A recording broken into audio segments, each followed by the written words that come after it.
अस्सलाम वालेकुम फ्रेंड्स। आज मैं आपको मसाला टी बनाना सिखाऊंगी।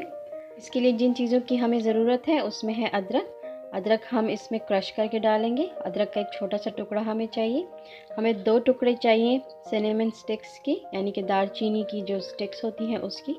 हमें 6 से 7 अदद लौंग चाहिए और हमें चाहिए छोटी इलायची का पाउडर, और शुगर हम इसके अंदर डालेंगे अपने टेस्ट के मुताबिक। जैसे कि आपको मालूम है कि अदरक जो है वो खांसी के लिए बहुत मुफीद है।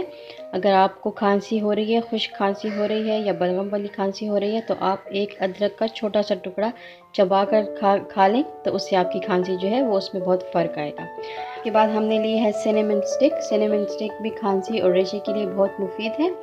साथ हम लेंगे सब्ज़ इलायची। सब्ज़ इलायची हम इसमें खुशबू के लिए डालेंगे। साथ में मैंने 6 से 7 अदद लौंग लिए हैं। लौंग भी एंटी इन्फेक्शन है। अगर आपके गले में किसी भी किस्म का कोई इन्फेक्शन हुआ है तो वो लौंग इसको दूर करेगा।